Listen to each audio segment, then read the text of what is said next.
Hello folks and happy Sunday. I'm Adrian and I'll be your host here on Drive to Thrive for the next few minutes as we take a look at Chargepoint. As always, if you're liking the content or you're learning something new, please consider smashing that like button as it does help out a lot. Promoting my videos as YouTube is all about those algorithms, and the more engagement and the more likes I get, the more my videos get shown to newer audiences. So thank you so much for doing that. And if you want to leave me a comment, by all means do so. Let me know how your day is going or what are some of the stocks you're looking at for the remainder of this year. But otherwise, let's get started.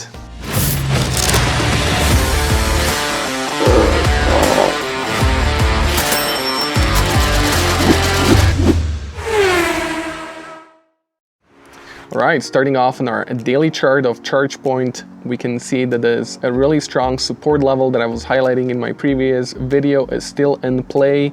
Even though we had this breakdown right here and a possible bear trap, we did get to manage to go above the $20 here. And again, using that support level, which is good to see for our bullish thesis. Now, a few obstacles in our way before I think this really starts to take off. And one of them being is this 200-day moving average right here.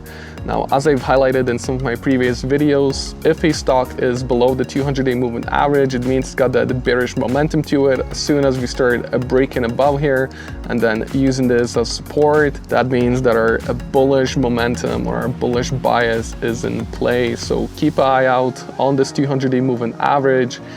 Maybe scroll through some of these other moving averages. So 100 is also something I like to use, and if you can see, we've been using that as a resistance as well, and then kind of retesting it and had a little bit of a reaction off of here.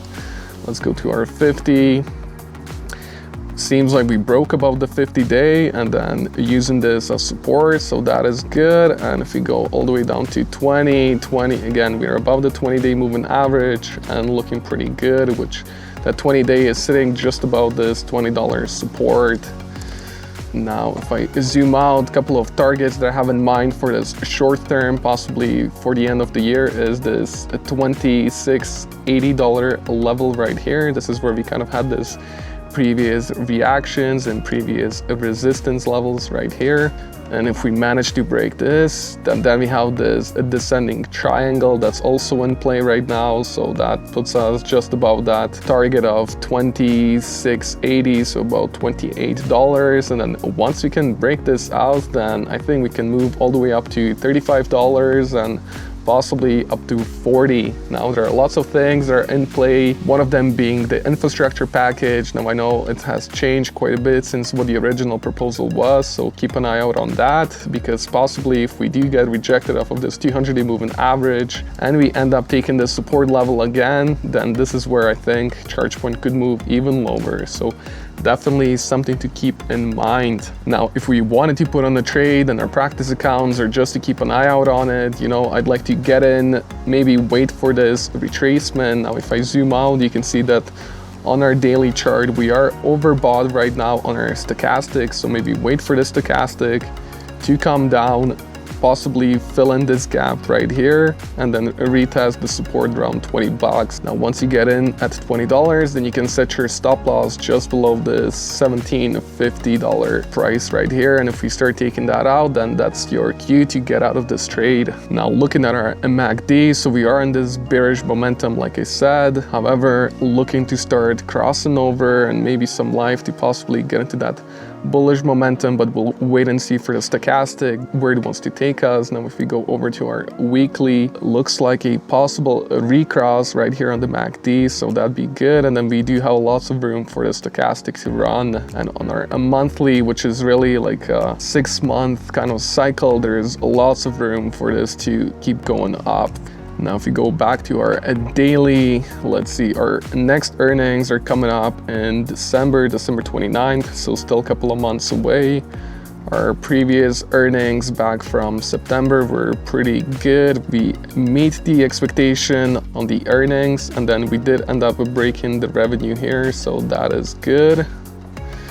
Now, if we go over to our MarketBeat, and let's see, so we got a analysts a buy rating so far. That's based on 12 analysts, and the price target that they have in mind is about $32.82. So 32.80 puts us just somewhere in this range. So still decent amount of profit to be made. Let's see, maybe about 50%. So pretty good on that basis. Let's see what the insider traders have been doing. So seems like lots of selling, which seems to be the trend with a lot of these stocks I keep looking at. So anything in September, doesn't matter whether it's Tesla, whether it's Chargepoint, whether it's Xbank, lots of selling happening with the insiders, and some of these are pretty decent transactions here. So we got over 2 million. This one was just north of 1 million. This one was 1.2. So definitely a decent sell orders. And we got some directors selling, CMO, insider, director. So same person, Christopher.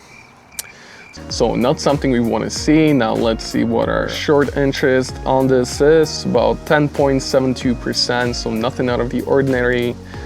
And as always, let's take a look at some of these options. So one of the possibilities here that I'm looking at is this February 18th, 2022. So about 117 days out. And I actually ended up buying a contract, I think it was maybe like a month ago here, for average price at $5.60, so 560 bucks, which I'm currently down about 32% on, and my break even would be $20 plus 560, so 2560 is my break even on this trade. So just going back to our chart, 2560 puts me somewhere over here. So as long as Chargepoint is either at this level or preferably above here, this is where I get to make some money between now and, let's see, February 18th. So these are not bad options. You got the Delta 64 zone here, decent open interest, and the price is not that bad. So about $3.90 as of today. Now, if you wanted to be a little bit more conservative, you could look at these Delta 73 or Delta 78. These ones are going to cost you a little bit more, but again, your break even is going to be more friendly. So for example, if you do the $17 strike and you end up buying it at 570, your break even would be at $22.70 instead of, like my price is, $25.60. So bigger the Delta number, the more quality of an option it is, and the more likelier you're going to make money on it. So probability of this strike 17 working out is about 72%, whereas in my case it's about 57%. So that is it for today, guys. Thank you so much for your time, and we'll see you in another video. Ciao, ciao.